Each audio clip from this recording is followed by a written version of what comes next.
Good afternoon everyone. Now today also we will continue the same topic, that is function overloading. So now today we are going to start some more problems on function overloading.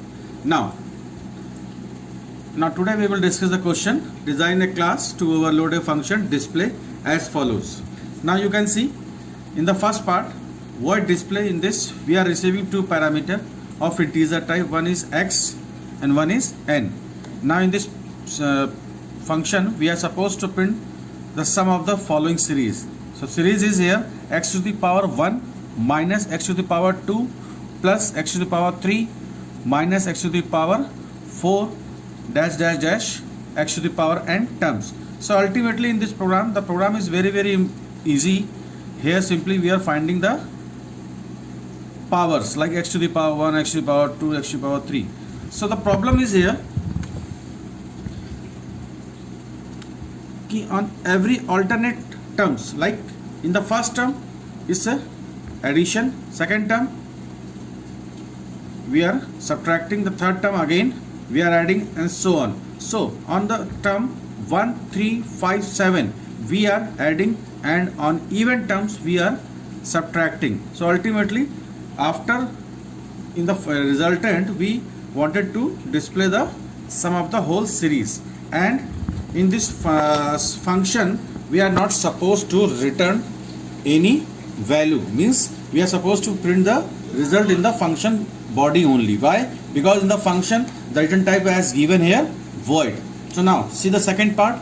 In the second part only one parameter is given, and in this we are supposed to print the following series, that is here 0, 7, 26, 63, so on for p number of terms. So here whenever you are getting this type of series, there can be so many solutions.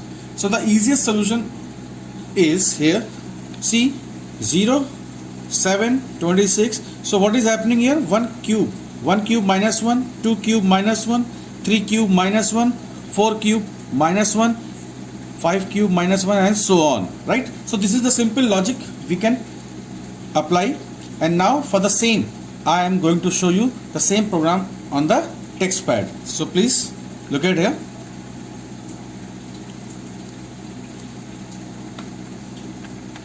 Now see, in the first function void display, in which we are simply receiving two parameter of integer type, where x is your number base and the n is your number of terms. And again see the series, this is x to the power 1, x to the power 3, and every time on alternate term we are subtracting, and on even terms we are simply adding. Now so in this case the result will be in the double type, so we are simply generating a loop from 1 to n for number of terms.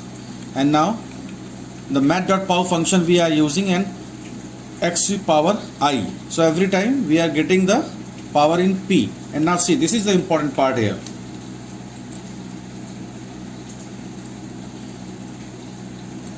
So what is happening in this part? See, if I is starting from 1, so that means we are talking about the first term.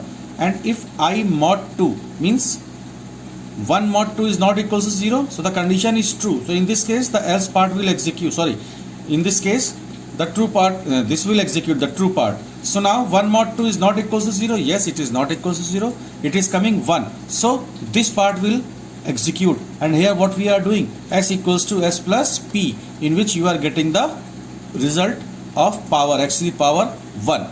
So now on the second time I would be 2, then 2 mod 2 equals not equals 0, no it is equals to 0. So in the second case, on the second term it will execute this part, on which we are simply doing subtraction, that is s equals to s minus p. So here in the previous one it will perform the same thing. And now ultimately after this whole loop the result we are printing in s, right? Now come to the next program, void display. This is a simple program in which we are supposed to print the 1 cube minus 1, 2 cube minus 1, and so on. So now declare some variable. So now just start a loop from 1, that is for the natural number loop, from 1 to p, and double t equals to math.pow I comma 3 minus 1. So every time we are doing the cube, natural number cube, and at the same time we are subtracting 1, and the result we are storing in a double type variable.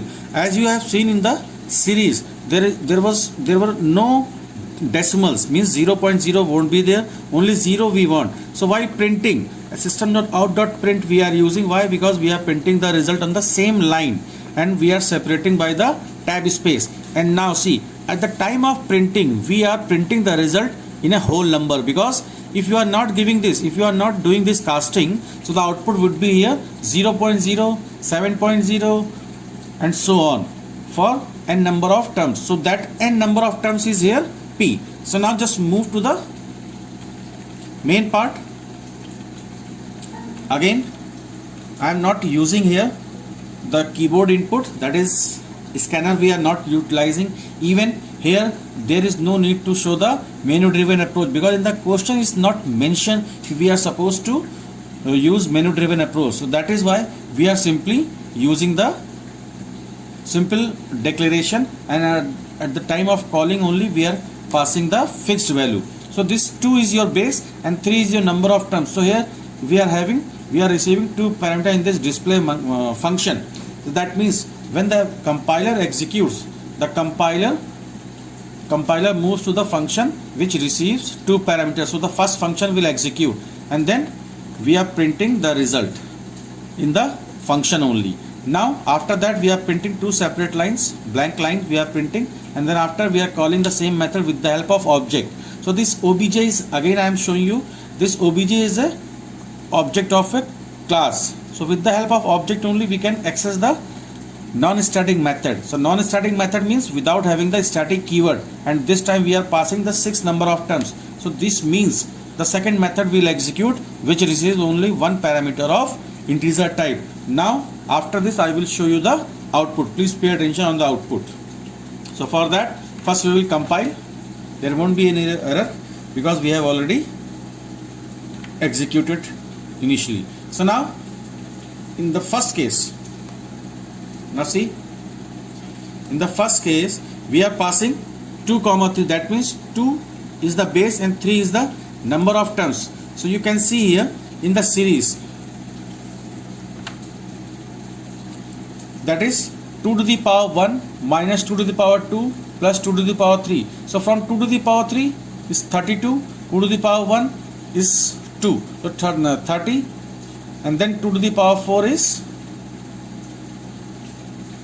2 to the power 4, 2 to the power 3 is here, 2 to the power 1 is 2, 2 to the power 2 is 4, and 2 to the power 3 is 8. So ultimately you are getting the result as sum is 6.0, right?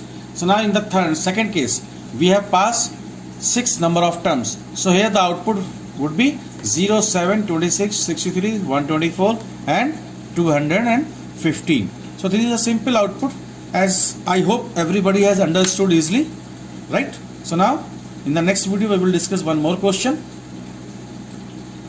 using the overloading approach. Thank you everyone.